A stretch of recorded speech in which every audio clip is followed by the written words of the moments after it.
Shiny hunting is one of the most important things to know about when playing Pokemon Scarlet and Violet. I myself have bumped into a lot of shiny Pokemon during my adventures, and I'm here to share with you 8 shiny methods in Pokemon Scarlet and Violet. The basic shiny rate. Pokemon games telling you what the exact shiny rate in the game should be is a very cool thing, and this game does it as well. When you're in your biology class, which you should be going to and taking, Jacques will tell you about the 1 in 4,000 chance for a Pokemon to be a shiny. That means any Pokemon that renders in on your map for you has a 1 in 4,000 chance for it to be a shiny. And there are a lot of Pokemon spawning in this game. Before you go shiny hunting, you're probably going to need a very good Pokemon that has a very good move known as False Swipe. When you catch 30 species of Pokemon and visit Jacques, he is going to give you the TM False Swipe, and you can apply this to a Pokemon that you want to use it on. False Swipe is going to allow you to hit a Pokemon and not KO it, and bring them all the way down to 1 HP. Some Pokemon I suggest that you add this on are Gallade, Breloom, or Zangoose. If you happen to complete your whole entire Pokédex and get all the Pokemon in the game, you visit Jacques, and Jacques will give you the shiny charm. This will make it even better than 1 out of 4,000 chance. I'll make sure to pin the exact data in the first comment down below. So make sure you try to catch as many Pokemon as you can if your goal in the game is to start shiny hunting. Let's talk about shiny sounds. Now, I don't know if this is a pro or a con for some people,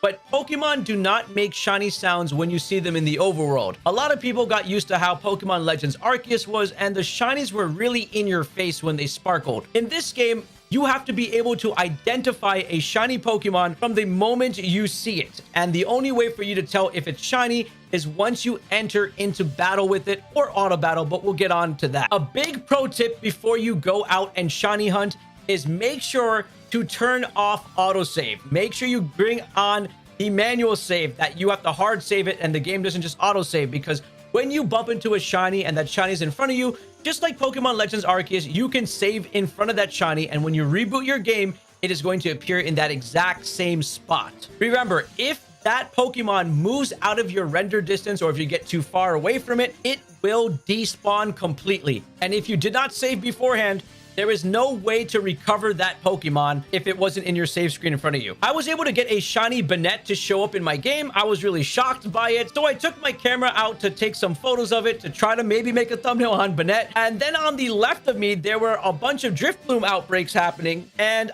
I totally missed that there was a shiny one. I then looked towards my left and saw a shiny Drifloon. I thought nothing of it, and I remembered later on that I saved before the Banette.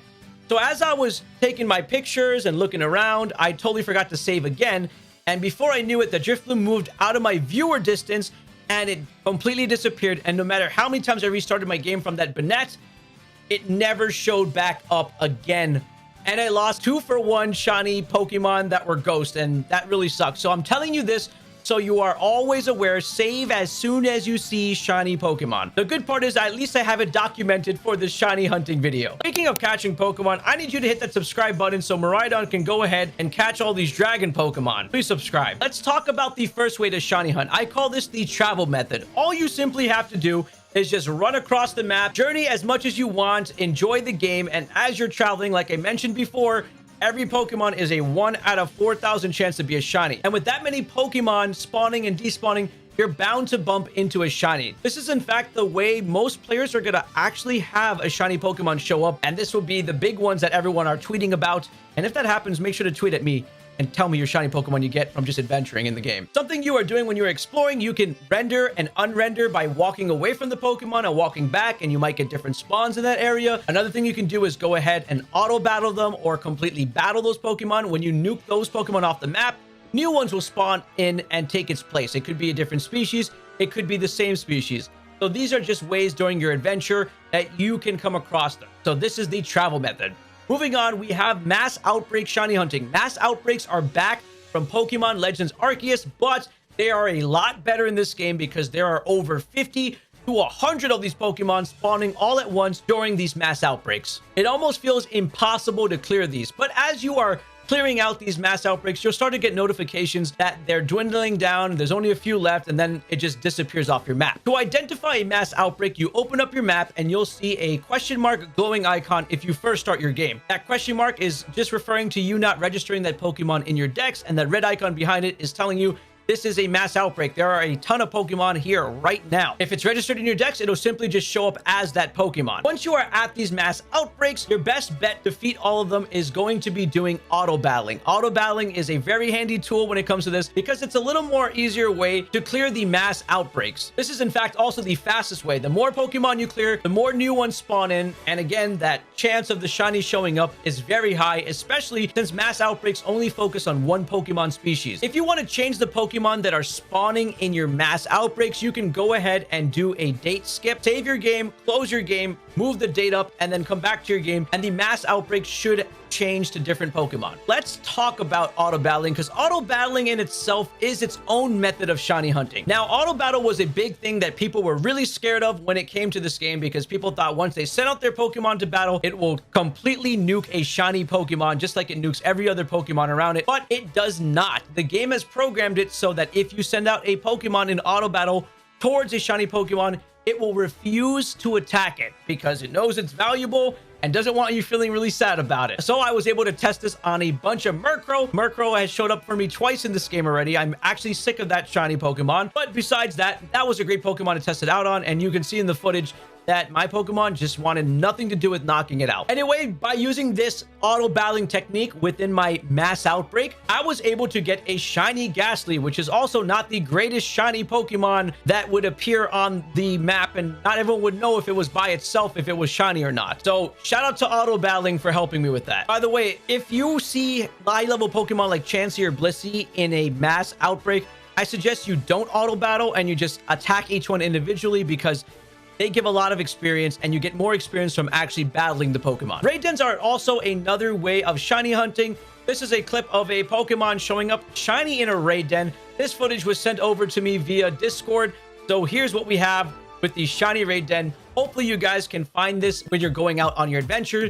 And you should also make sure that you have autosave off before you encounter a shiny raid den. That way you can save beforehand. And during raids, you have the option to actually leave the raid and nothing will happen. The raid will still be there. So if you do happen to discover a shiny Pokemon in a raid, you can save outside of the raid, invite 3 other friends to come help you take it down, and all 4 of you can benefit from that shiny Pokemon. The next method I wanted to talk to you about is the breeding method. In this game, there are no daycare centers, and the only way for you to breed Pokemon is by starting a picnic. Now, the most important things to consider is that you have 2 compatible Pokemon, or have a Ditto with whatever the other Pokemon is to get your babies. Now, something I do is I usually eat a sandwich that has egg power. That'll boost the amount of egg encounters I have by them showing up more in the basket when you select it. Egg encounters very good, and Pokemon start to make babies once you eat a sandwich. And you can just go ahead and collect these eggs. The eggs, by the way, stack up to only 10. After that, you have to clear those 10. They'll go into your inventory, and then you can go ahead and hatch them. And in order to check how long that egg boost is, you just have to click on the D-pad right here, and it'll show you how long you have left for that boost for egg power. And you can just sit there, camp, and get boxes full of eggs. And the really cool part about this game is you don't need a Pokemon with Flame Body to hatch the eggs faster. You can just get out of the picnic once you're done, run around, and the eggs will start hatching in the overworld. You can probably pump out eggs way faster in this game than you did in any previous Pokemon game. So egg hatching is going to be really good. A good suggestion of Pokemon that you should have is a foreign Ditto. This is going to have the Masuda method with it, because you are increasing your chances for a shiny even higher by having a Ditto from another region in your party. While we're talking about the picnic, let's talk about something known as encounter power. If you make a sandwich that has encounter power, you could spawn in a lot of Pokemon of that specific type. Not only do you have to have it in the picnics, but you can go to stores and buy that specific food that boosts encounter rate. Encounter rate is going to cause that specific type of Pokemon to spawn more often around you. So if you know an area where a lot of dragon Pokemon spawn, or you see dragon Pokemon normally, and you have the dragon encounter rate buff from eating food, then you'll be able to see a lot more dragons and start hunting them even better. Here's an example of what happens when I do take a boost for dragon Pokemon and I start walking around, and you can see a lot of dragon Pokemon spawning everywhere I go. Now, if you're hunting a specific type of Pokemon, this is another great way of going about it if you're not doing a massive outbreak. So I call this the encounter power hunting method. This is early game, and there's going to also be another one that is going to be more of the end game shiny hunting when it comes to sandwiches. Now let's talk about the end game sandwiches. This is once you become champion and you have access to 5-star raids and you can start defeating them. Each of these raids are going to start dropping something known as Herba Mystica, which you should be familiar with from the storyline, except you're going to be getting sweet, salty, spicy, sour, and bitter. Now, using these drops that come from higher Terra raid dens, you're going to be able to create a secret sandwich that is going to boost your shiny odds in your favor, and basically having it be much more easier to encounter Pokemon in your game that are shiny. So if you do want to see what these sandwich recipes are that help you in the end game, here is the complete cheat guide in order to boost shiny odds like insane amounts when you reach the end game. Each ingredient is going to be responsible for that specific Pokemon type to show up, and you can see a common theme throughout all of these is that it needs at least one salty Herba Mystica. So you can go ahead and take a screenshot of this. That's the dragon, dark ice bug, water, rock, normal, flying, grass, poison, ghost, fire, psychic, and fighting, and steel, fairy, and electric. So these are all the ones that you need in the game in order to get you what you want. Now, the one that I tested out was the dragon sandwich. Now, I'm going to roll the footage, and you can see me making the sandwich just using an avocado and slapping in the salties, and you can see the boost that come with the specific sandwich. And what this boost does is it's going to increase the dragon Pokemon that show up. It's going to increase the shiny Pokemon that show up. So basically, in a way, I'm creating my own mass outbreak. That's basically the real purpose of boosting an encounter type. You make your own personal mass outbreaks.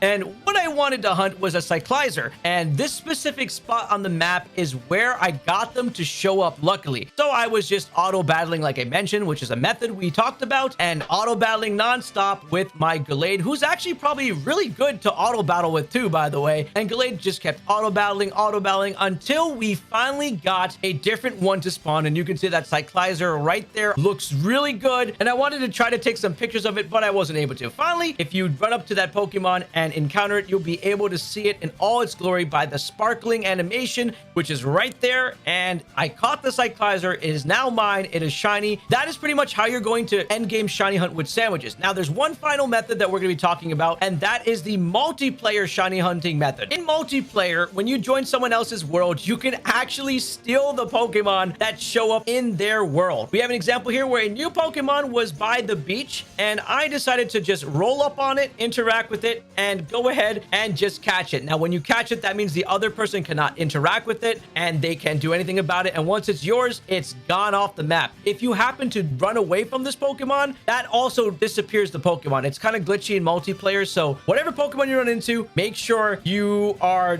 determined on catching that Pokemon, because if you decide to run away from it to help benefit your friend by saying, oh, you know what? I'm going to give you the shiny. Let me run away. It's probably going to disappear off the map. Other cool ways to shiny hunt in multiplayer also include all the other ways we talked about, but I went in a little more detail in my multiplayer guide. If you want to go ahead and see more information on the game, go ahead and click on this video over here.